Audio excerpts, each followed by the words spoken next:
The air in Whispering Pines was heavy, like a secret waiting to be told. Tall pine trees stood like silent sentinels, their needles casting long shadows as dusk settled over the forest. A group of friends, seeking adventure, set up camp beneath the looming branches. The crackle of the campfire was the only sound, a small flame struggling against the encroaching darkness. Alex, the brave leader, suggested exploring deeper into the woods. Emily, the nature lover, eagerly agreed. Mark, the skeptic, rolled his eyes. But Sarah, the spiritual soul, felt a shiver down her spine. As they ventured into the heart of the forest, the trees closed in around them. The wind whispered through the branches, but the words were indistinct, like a ghost trying to communicate. Unease settled over the group, but they pressed on. A rustle echoed through the trees, stopping them in their tracks. Mark laughed it off, attributing it to a raccoon or a squirrel, but the forest seemed to hold its breath, waiting. By the time they set up camp, the sun had dipped below the horizon, and darkness wrapped itself around Whispering Pines like a cloak.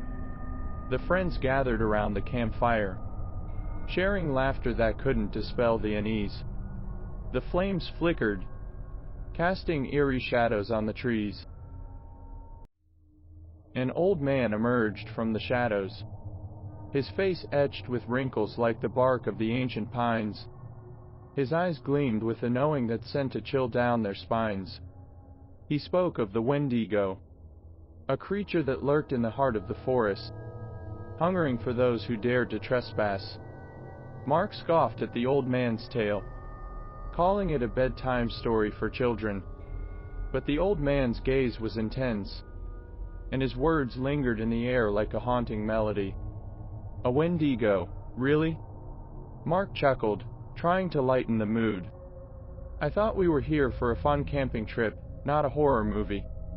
Mark, there are things in this world that we might not understand, Emily whispered, her eyes darting nervously between the trees. The old man nodded, a knowing sadness in his eyes. He warned that the Wendigo chose its prey carefully, feeding on the fear that dwelled within. The friends, now on edge, stumbled through the darkness. Whispers in the wind seemed to mock them, leading them astray. Sarah, feeling a strange pull, followed an unseen force and stumbled upon a hidden cave. Guys, you need to see this, Sarah called out, her voice trembling. The others gathered around the cave entrance, peering into the darkness. Within the cave, she discovered a grotesque totem adorned with bones. Each bone told a story of those who had succumbed to the Wendigo's insatiable hunger. The air thickened with malevolence, and Sarah's heart pounded in her chest. What is this, some kind of sick joke? Mark's skepticism wavered as he stared at the bone-strewn totem. The old man, who had followed them, spoke in a hushed tone. The forest keeps its secrets, but those who seek will find. The Wendigo demands respect. The group reunited, but a hunger, unnatural and insatiable, gnawed at them. Mark, driven by an unseen force, underwent a sinister transformation. His eyes gleamed with a hunger that went beyond the physical. The Wendigo's curse had claimed him. Fear turned friend against friend in a desperate struggle for survival. The forest, once a place of wonder, now echoed with anguished cries. Mark, now twisted into a creature of the Wendigo, stalked the group with a predatory instinct. His movements were stealthy, blending with the shadows as he circled them like a vulture closing in on its prey. The once familiar face of their friend now contorted into a mask of malevolence, fueled by an insatiable hunger. The survivors fought not only against Mark's monstrous form, but also the psychological terror that gripped them. Paranoia set in, and each movement in the shadows seemed to threaten betrayal.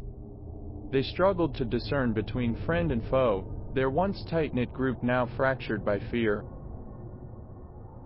Emily, attempting to reason with the remnants of Mark's humanity, cried out in anguish as he lashed out with feral aggression. Her pleas fell on deaf ears as the creature that was once their friend continued its relentless pursuit. Emily, desperate and terrified, felt the bonds of their friendship unravel in the face of this supernatural menace. Sarah, paralyzed by the horror of the transformation, found herself caught between a desire to flee and an inexplicable connection to the entity that was once Mark. Her heart wrenched with sorrow and fear as she witnessed the disintegration of normalcy. The forest seemed to absorb her desperate cries for help, leaving her isolated in a nightmare. Alex, torn between loyalty and survival, felt the weight of responsibility pressing down on him. He understood that drastic measures were necessary to halt the Wendigo's rampage.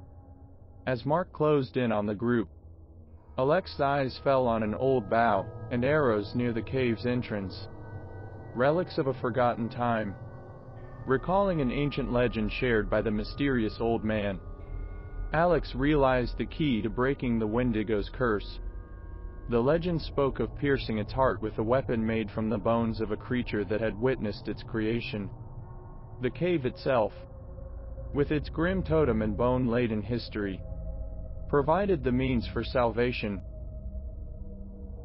With newfound determination, Alex armed himself with the ancient bow and arrows. The air crackled with an otherworldly energy as he notched an arrow, the weapon now infused with the eerie power of the whispering pines. The forest held its breath, as if nature itself anticipated the resolution of this ancient curse. Mark, sensing the impending threat, turned his attention to Alex. The once familiar eyes, now vacant and consumed by the Wendigo's hunger, locked onto the archer. The group, caught in the crossfire of supernatural forces, watched in suspense as the confrontation unfolded. Alex took aim with steady hands, his heart pounding with a mix of fear and determination. The arrow, guided by the spirits of the forest, sailed through the air and struck true. It pierced the heart of the Wendigo, and for a moment, time seemed to freeze. A guttural roar echoed through the whispering pines as Mark convulsed in agony.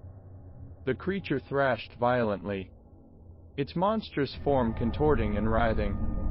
The forest itself seemed to recoil from the release of the curse that had plagued it for centuries. As the echoes of the Wendigo's final cries faded, Mark's body lay motionless on the forest floor. The once terrifying creature was now reduced to a lifeless shell, the darkness that had consumed him dissipating like morning mist. The survivors, still trembling with the aftershocks of the ordeal, cautiously approached the fallen figure. The eerie silence of the whispering pines hung heavily in the air.